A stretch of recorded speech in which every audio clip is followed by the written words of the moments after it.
Alors, si tu es bloqué à 300 vues, on va voir ensemble 3 points qui sont absolument la cause de 99%, ça couvre 99% des situations. Donc logiquement, tu es forcément dans une des trois. Si là, tu es bloqué, tu postes, 300 vues, tu te réveilles le lendemain, 300 vues. Je sais ce que ça fait très très mal, c'est très très chiant parce que, encore quand tu fais un flop, parce que moi en ce moment, si je flop sur une vidéo TikTok, au niveau où je suis, ça fait entre 1000 et 5000 vues un flop, un vrai flop. Un gros flop pour moi c'est 5000 vues, environ, à peu près en moyenne.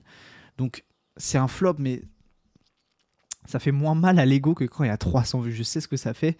Quand j'ai commencé mon compte, j'ai passé un mois et demi je crois à faire 300 vues max. Donc vraiment t'inquiète pas, je suis à la page sur ce que ça fait. Donc les 3 points, rapidement. Premièrement, le plus obvious, le plus évident, c'est ta qualité, frérot. C'est le problème, ça peut venir très fortement de ta qualité. Donc, soit tu as une qualité vidéo, image dégueulasse, mauvaise. En fait, 99% des créateurs sur TikTok, ils sont à l'iPhone. Donc, si t'as pas minimum la qualité iPhone, directement, tu te fais évincer, en fait. C'est foutu pour toi. Donc, minimum, il faut un iPhone. Vraiment, il faut un iPhone. Bon, peut-être le dernier Samsung, ça passe. Peut-être le dernier Huawei. Je sais pas s'il y a des gens qui achètent ça, mais peut-être ça passe. Mais voilà. Et là où les gens, où ça peut être sous-coté, c'est le son. La qualité du son est presque plus importante que la qualité d'image. Parce que la qualité d'image, globalement, tout le monde peut avoir quelque chose de correct avec un smartphone. Mais le son, c'est très très très sous-estimé et c'est quasiment plus important. Donc, peut-être que va voir tes vidéos, essaye de te regarder de façon neutre, et peut-être que c'est ton son, en fait, là, le problème. Sinon, mets en commentaire le arrobas de ton compte et je pourrais aller voir et te faire un retour si tu veux, carrément. Le son, ça peut être ça. Si jamais vraiment ton son produit un truc bizarre, ton téléphone produit un son bizarre, je sais pas, très simple, tu prends un DJI, donc les petits micros, ça coûte 40 balles. Tu as juste à le brancher à ton téléphone, tu le mets ici, il y a un aimant, c'est super facile, la qualité est excellente, c'est réglé, tu vois. Donc ça, c'est le premier point souvent qui est très évident. Bon, normalement, c'est pas ton cas parce que c'est quand même un truc assez basique. Deuxièmement, pour moi, le plus important, pourquoi tu as 300 vues, c'est parce qu'en fait, tes vidéos sont complètement à côté de la plaque. Okay, c'est-à-dire que j'étais resté, moi, très souvent et très longtemps à 300 vues parce qu'en fait, je ne faisais pas bien mon travail d'analyse des concurrents. Okay, donc, c'est-à-dire que chaque vidéo que je faisais, étant donné que j'étais un gros noob, que j'avais aucune intuition pour qu'est-ce qui est une bonne vidéo sur TikTok, c'est pas grave. J'ai vu que j'avais un ego massif, peut-être, je sais pas. Je faisais que des vidéos qui sortaient de ma tête, ou juste parce que j'avais envie de m'amuser, je sais pas, peu importe. Ce qui fait que quand tu débutes vraiment TikTok et que tu veux faire de l'argent avec la monétisation des vues, que tu débutes ça, il faut absolument pas faire de vidéos qui sortent de ta tête. Ok, il faut pas que tu tentes des expériences. Il faut pas que tu sois un créateur. Ok. Attention, si vraiment plus tu avances, en fait, plus là ça va être intéressant de temps en temps de mettre des expériences. Plus ton ratio il va changer. Quand tu es débutant, il faut que tu fasses 100% de vidéos basées sur les concurrents, 0% de vidéos qui sont des expériences et basées sur ton intuition. Plus tu avances, plus ce spectre il change, en fait, tu vois.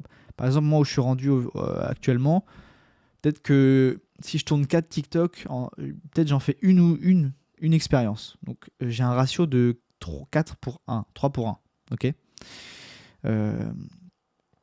Et parce que ça fait longtemps que je crée, j'ai fait plein de vidéos qui ont pété, pas mal d'argent, enfin bref, j'ai fait beaucoup de veille, j'ai fait beaucoup d'analyse des concurrents, donc je suis rendu à ce niveau-là. Quand tu es débutant, et surtout qu'en plus, le pire, c'est que j'ai un niveau 3 pour 1 là en ratio, et quand j'ai commencé, je faisais 4 vidéos sorties de ma tête pour 0 basé sur la thématique, sur la veille concurrentielle.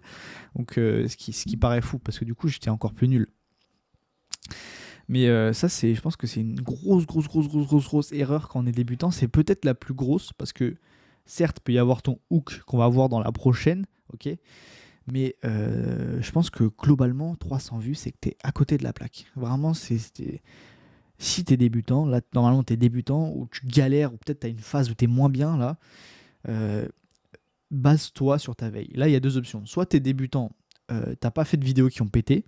Donc là, tu dois absolument aller voir ce qu'ont fait les autres dans ta thématique et même les autres globalement, ok, pour voir ce qui peut fonctionner sur TikTok, pour reprendre leur hook, leur accroche, les refaire leurs vidéos, leurs inspirations. Si tu es un créateur qui fait 300 vues mais tu as fait plein de buzz, donc là, je sais pas, tu traverses une période dure, juste reprends ce que tu as fait de bien, reprends tes vidéos qui ont percé et juste refais-les, reprends l'inspiration, refais-les, rechange un petit peu les mots, bref, peu importe, mais repars dans cette direction. Peut-être que juste tu t'es trop matrixé, tu t'es enfermé dans une direction, alors qu'il faut que tu repartes dans la direction de celle qui avait marché en fait. Et donc globalement, vraiment, quand tu es débutant, tu fais que de la veille. Ok, tu fais que ça, que ça, que ça, que ça, que ça.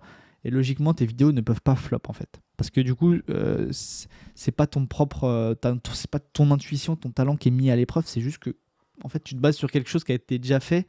Donc logiquement, ça va remarcher. Tu vois, peu importe la personne qui le fait.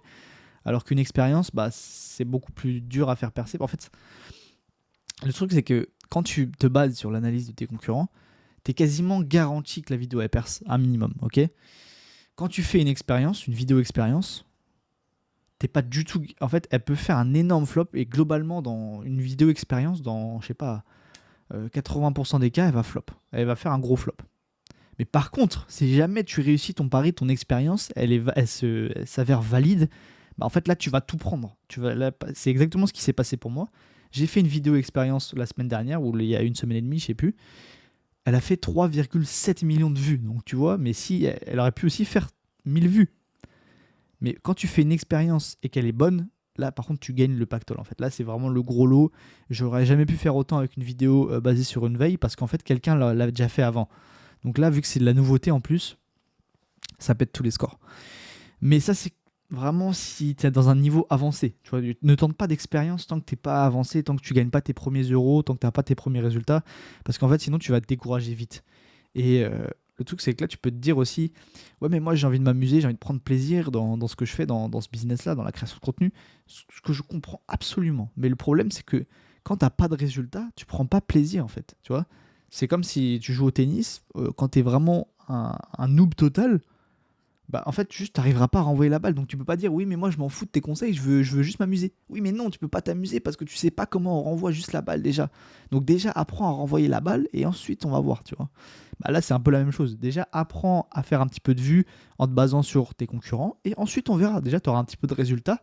Ça va te faire plaisir, ça va te faire gagner de la motivation, ça va te faire gagner du momentum qui est très très important. Et surtout, tu auras du feedback, tu auras du résultat. Et c'est ça qui motive, ce qui nous motive, nous les humains, c'est le résultat, le feedback. Donc, et dernièrement, ça peut être le hook. Donc le hook, c'est l'accroche. Donc tes 3 premières secondes sur TikTok. Mais si tu appliques mon deuxième conseil, là, que tu te bases sur toutes tes vidéos, elles sont basées sur, tu prends le lien de la vidéo, tu le copies sur un bloc-notes et tu dis, ok, aujourd'hui, je fais ça. Comme ça, vraiment, si tu poses la vidéo, que tu copies-colles le lien, moi, c'est ce que je fais, que tu le mets quelque part, au moins, tu es sûr d'avoir fait cette action de te baser sur la thématique, sur la veille concurrentielle, pardon. Et voilà, donc logiquement, ton hook, ça devrait pas être un problème, puisque je pense que la majorité des gens qui sont bloqués à 300 vues, c'est juste qu'ils sortent les vidéos de leur tête. Je pense que c'est vraiment ça le plus gros problème. Et du coup, le hook, il est sorti aussi de leur tête, donc il est mauvais, donc ça flop. Mais si tu te bases sur le truc concurrentiel, tu vas voir tes concurrents, tu prends une vidéo, tu refais le même hook, ça, il n'y a aucun problème à refaire le même hook, redire les mêmes mots, c'est pas grave. Et ensuite, derrière, là, tu dis, toi, ce que tu as envie de dire, tu vois. Là, c'est logique, parce que si tu redis toute la vidéo mot pour mot, bon, tu peux le faire, mais c'est un peu bizarre quand même. Moi, je te conseillerais pas. Je l'ai déjà fait. Ok, je l'ai déjà fait sur la thématique du MMA. Pas forcément. Si tu veux chercher derrière plus loin des sponsors, plein de choses comme ça, c'est pas forcément. Si tu veux vraiment jouer long terme, c'est pas la meilleure stratégie, je pense. Là, c'est parce que sur ce compte MMA, je m'en foutais. Je jouais juste court terme. Je voulais pas créer de marque. Je voulais juste prendre du cash et c'est tout. Donc, dans ce cas-là, ça peut potentiellement se faire. Mais juste base-toi sur tes concurrents. À chaque fois, fais en sorte qu'à chaque fois que tu crées une vidéo, il y a un lien posé quelque part pour te dire, ok, c'est cette vidéo dont je m'inspire. Comme ça, tu es fixé. Et ensuite, normalement, ton problème, il est résolu. Là, j'ai fini la vidéo et applique ça.